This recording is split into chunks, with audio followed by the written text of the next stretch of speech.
Benjamin Cruard, merci d'être avec nous. Toujours très habile dans l'analyse des cartes et des images.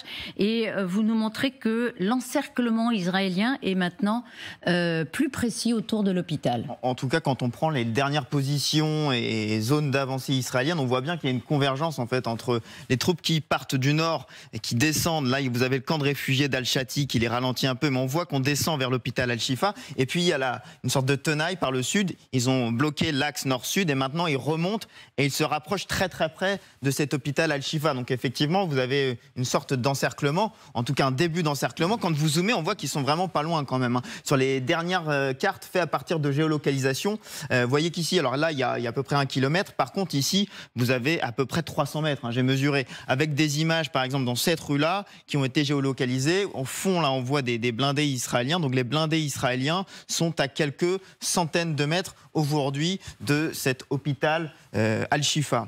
Alors, il n'y a pas de combat encore à l'intérieur de l'enceinte. L'armée israélienne le confirme encore hier. Nous ne sommes pas encore entrés, dit le lieutenant-colonel Richard Hecht. Ils affirment que le but ultime, sans doute le but idéal, est qu'ils sortent et se rendent pendant que nous sommes à proximité de l'hôpital. En fait, s'ils fondent sur cet hôpital, c'est parce qu'ils ont ciblé non seulement l'aspect quartier général, ça ils le répètent dans le New York Times hier. Le complexe comprend plusieurs étages, des espaces réservés aux réunions, aux logements, aux installations de stockage. Il peut accueillir au moins plusieurs centaines de personnes. Et puis ils ont ciblé Al-Shifa parce qu'il y a un autre élément important sur Al-Shifa, c'est que c'est selon eux un centre énergétique. Les tunnels dépendent en partie de l'électricité provenant d'Al-Shifa. La question de l'électricité à Al-Shifa, c'est la question centrale ce matin. Je vais vous montrer les images qui font le tour du monde depuis maintenant quelques heures. Ce sont les bébés prématurés de l'hôpital Al-Shifa qui sont diffusés à la fois par les médecins mais aussi par le Hamas. Ils n'ont plus de couveuse, il n'y a plus d'électricité. Donc les médecins sont en train de les réchauffer avec des couvertures autant qu'ils peuvent. Le dernier chiffre donné par MSF ce week-end, c'était 39 bébés prématurés à Al-Shifa. Et ils deviennent un peu un symbole mondial. On a reçu une dépêche AFP à 8h12 ce matin. Le gouvernement du Hamas dit que 6 bébés prématurés et 9 patients sont morts à l'hôpital Al-Shifa. Avec le potentiel que ça a d'indignation mondiale. Ces questions d'électricité, de patients, de bébés prématurés. D'ailleurs, Israël a publié hier ces images-là. Qu'est-ce qu'on y voit? On voit des soldats de Tsahal avec des jerrycans de diesel, 300 litres précisément. Ils vont aller déposer ces jerrycans à proximité de l'hôpital Al-Shifa. Israël indique que les soignants n'ont pas été en mesure d'accéder à ces livraisons de diesel sous la menace du Hamas. Élément évidemment qu'on peut aujourd'hui difficilement vérifié. Un autre élément à prendre en compte, ça, ce sont les dernières images en live que diffusait Reuters de l'hôpital Al-Shifa. Il y a la question des patients. Vous voyez très bien à quoi ressemble la cour d'Al-Shifa aujourd'hui. C'est un camp de réfugiés à ciel ouvert avec des tentes. Sous les tentes, vous voyez, il y a potentiellement des milliers de personnes, des gens qui sont avec des valises, des sacs à dos, des gens qui ont trouvé refuge dans cet hôpital Al-Shifa. Donc ça aussi, ça complique la donne. Et pour terminer, entre guillemets, de compliquer la donne, cette déclaration d'un haut responsable israélien au Wall Street Journal cette nuit, il pourrait également y avoir des otages détenus sous l'hôpital, ce qui compliquerait la capacité de l'armée à y opérer. Vous voyez qu'entre l'aspect humanitaire, l'aspect réfugié, l'aspect médical et l'aspect otage, c'est une opération très délicate qui s'annonce à Al-Shifa. Merci Benjamin, vous avez parfaitement résumé la situation et les enjeux, Gallagher, au départ de cette opération, avant que l'armée entre. À proprement parler dans Gaza, on a tellement dit que ce serait très très compliqué. Là, on est au summum de la complexité, en effet. Avec les hôpitaux qui se retrouvent au centre des hostilités. Pourquoi est-ce que c'est particulièrement frappant pour tout le monde, la totalité de la communauté internationale? Parce qu'il faut rappeler que l'hôpital, particulièrement en temps de guerre, est le sanctuaire par excellence. C'est un lieu qui abrite et qui accueille les blessés, les malades les plus fragiles. Et c'est un lieu qui, effectivement, dans les textes fondamentaux du droit international humanitaire, fait l'objet de protection. C'est notamment ce qui est explicitement indiqué dans la 4e Convention de Genève de 1949, avec l'article 18 qui prévoit, et je cite plus ou moins, qu'en tout temps, il devra être protégé. Mais l'article suivant, l'article 19, prévoit qu'à partir du moment où le lieu est utilisé pour, je cite, nuire à l'ennemi, la protection cesse. L'article 19, ça s'appelle d'ailleurs « Cessation de la protection des hôpitaux ». Nous, en tant qu'observateurs extérieurs, sommes plongés dans le brouillard de la guerre entre les articles 18 et 19. C'est-à-dire que nous sommes confrontés, Benjamin l'a parfaitement expliqué à l'instant, il a parlé d'informations, je le cite, difficilement vérifiables, entre le récit de l'armée israélienne, qui fournit des animations visuelles en 3D, des images de nuit ou de l'imagerie satellitaire, et puis de l'autre côté, un Hamas qui nie, qui dit non, ça n'est pas vrai. Et quand ce week-end, j'ai pris le temps d'appeler un médecin qui est dans l'hôpital Shifa, qui est responsable du triage du service des urgences, le docteur Ala El-Chatali, je lui ai demandé, mais pourquoi est-ce que Shifa est ciblé par les Israéliens? Sa réponse a été la suivante, eh bien, posez-leur la question. Mais nous, m'a-t-il dit, resterons aux côtés de nos patients que nous ne pouvons pas déplacer, même si cela veut dire que nous serons tués. Et pendant qu'il me disait cela, il a tendu le téléphone vers l'extérieur et effectivement, on entendait très nettement tirs et explosions. Et les scènes que j'ai pu voir, moi je ne sais pas de quand datent les toutes dernières, et j'en termine par là, images que diffusait Benjamin à l'instant, mais la cour d'Al-Shifa était quasiment vidée. La plupart des personnes qui pouvaient partir sont parties de l'hôpital Al-Shifa. Il n'y a plus ces personnes qui campaient il y a des cadavres posés à même le sol parce qu'il n'y a plus de place ni dans les morgues ni dans les cimetières et c'est trop dangereux de les déplacer. Mais ceux qui pouvaient partir, parce qu'il y a une capacité de 700 lits mais il y avait des milliers de déplacés, beaucoup d'entre eux sont partis. Alors voilà quelle est la situation en effet.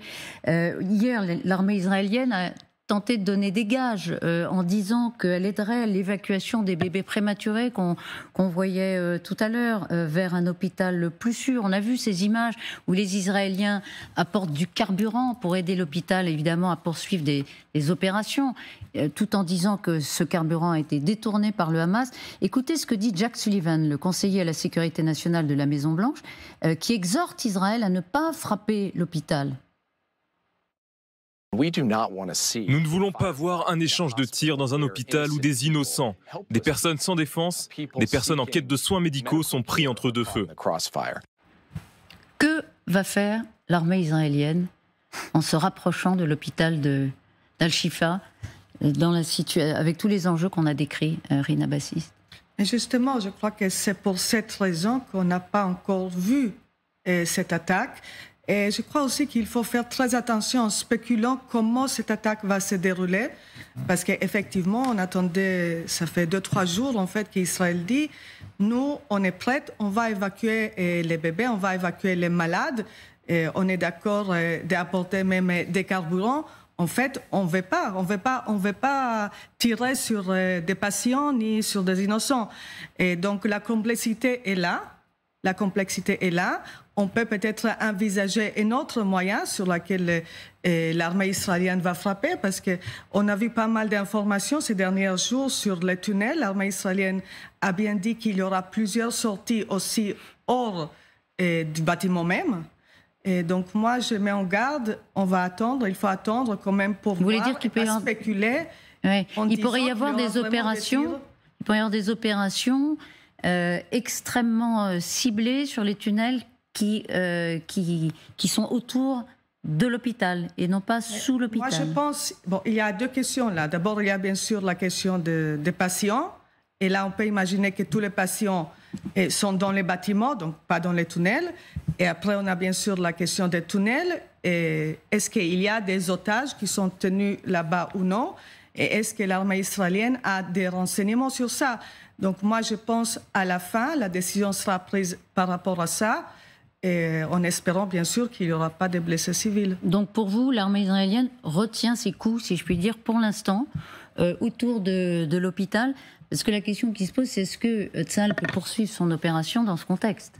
Dans un contexte où elle est là face à un hôpital général? Oui, alors déjà, c'est le choix du Hamas d'avoir militarisé l'hôpital, comme beaucoup d'infrastructures scolaires ou religieuses. Ça, c'est documenté. Enfin, je veux dire, on n'a pas... Semble-t-il, on n'a plus à en apporter la preuve. C'est délibéré de leur part. Il est clair que ce que voudrait le Hamas, c'est un carnage dans Al-Shifa. C'est le but du Hamas, c'est que les Israéliens résolvent le problème avec des bombes de 500 kilos. Et vous voyez ce que je veux dire, à la limite, ils perdent patience. Vous dites que le Hamas souhaite qu'Israël... Oui, depuis le début, n'épargne pas les malades. Oui, depuis le début, depuis l'attaque du 7 octobre. L'attaque du 7 octobre était destinée à provoquer une réaction, une surréaction, si vous voulez, une réaction de vengeance et de puisque c'est comme ça, il n'y a rien qui nous retiendra. Ça a quand même pas trop mal marché pour l'instant, puisque les Israéliens eux-mêmes reconnaissent avoir utilisé plus de 11 000 munitions de gros calibre. C'est quand même beaucoup, vous voyez. Et là, maintenant, on voit avec ces images de chars dans la ville qu'il y a quand même un combat beaucoup plus de détails. Vous voyez ce que je veux dire, un obus de char, il va vous ravager un appartement, mais il ne va pas vous effondrer une structure, vous voyez.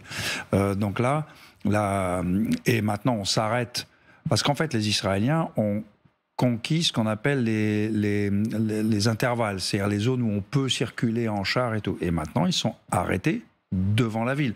L'hôpital n'en est qu'un endroit. Dans une guérilla urbaine de ce type-là, 300 mètres de distance, c'est beaucoup. C'est beaucoup. Demandez aux combattants de Bakhmout ou de Mariupol, oui, c'est beaucoup. Ou Stalingrad, d'ailleurs.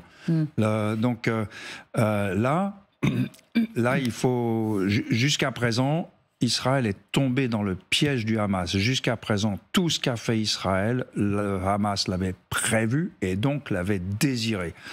Maintenant, si Israël rentre dans un autre mode de guerre et réussit à rentrer dans un autre mode de guerre qui déjoue le Hamas, que serait-il cette moins brutal, plus prudent, plus lent, plus risqué pour les hommes, je regrette de le dire, mais qu'un combattant meure, c'est normal, hein. Qu'un innocent meure, ça c'est pas normal. Donc malgré tout, même le combattant israélien comprend ça. Le bilan est de 44 morts dans les rangs israéliens. Et le Hamas donne aussi son bilan côté civil et prétend qu'il y a 11 000. Pas 11 000. Alors on ne peut pas le vérifier, mais plus de 11 000 munitions de gros calibre, c'est quand même censé faire de la casse à l'arrivée. Hein. Thierry Bolton. Oui, vous avez oublié de dire peut-être que dans la déclaration de Jacques Sullivan, il a précisé qu'il y a eu des discussions énergiques avec Israël concernant, à mon avis, ce sujet humanitaire. Vous avez raison. Nous avons eu des discussions énergiques avec les forces de défense israéliennes. Voilà, c'est le terme qu'il emploie. Donc ça veut dire que ça a dû, excusez-moi, taper sur la table. Donc il est évident, à mon avis, que le narratif israélien que je sens qui change un peu, parce que n'oublions pas que les premiers mois de guerre, ça a été très on y va, on combat, etc. Un peu sourd par rapport à la communauté internationale, les intentions, le nombre de morts, etc. Et aujourd'hui, ils insistent beaucoup ce narratif là.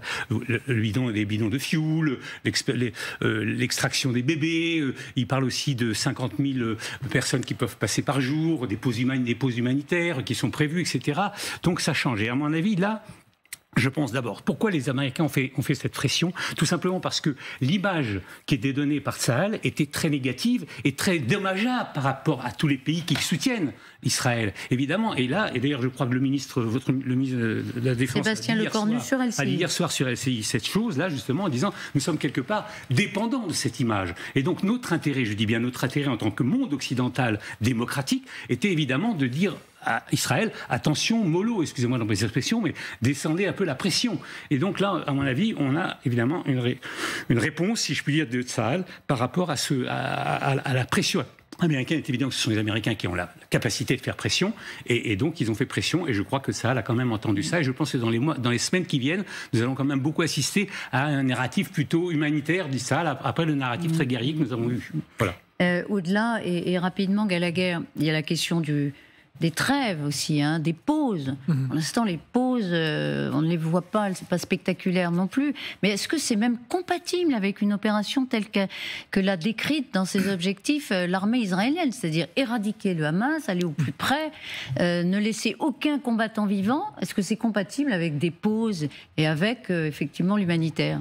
Mais votre question, elle est aussi intéressante que macabre, parce que c'est le propre de ce à quoi nous assistons, c'est un dialogue impossible entre deux langues qui ne sont pas faites pour s'entendre.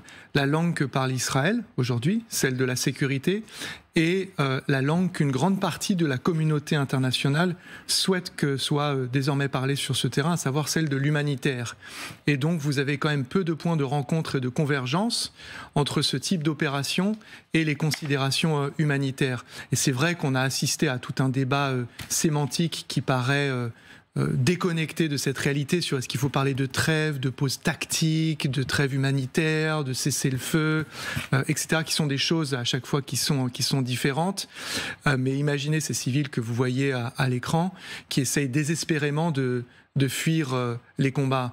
Maintenant, et pour abonder dans le sens de ce que disait Thierry, en fait, on entendait très bien hier soir dans les propos du ministre français des Armées, Monsieur Lecornu, la chose suivante. Une bonne partie de la communauté internationale occidentale et la France est solidaire de ce combat qui nous menace, de ce combat face à cette menace qui nous menace nous aussi Français, celle du djihadisme, de l'islam radical que représente le Hamas.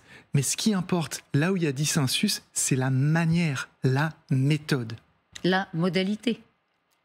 La modalité, si on peut dire. Oui, c'est-à-dire que sur Shifa, pour en terminer, en fait, il va falloir troquer la sulfateuse pour le scalpel, si vous voulez. Parce que sinon, on va être dans un désastre d'un point de vue à la fois humanitaire, mais de l'image.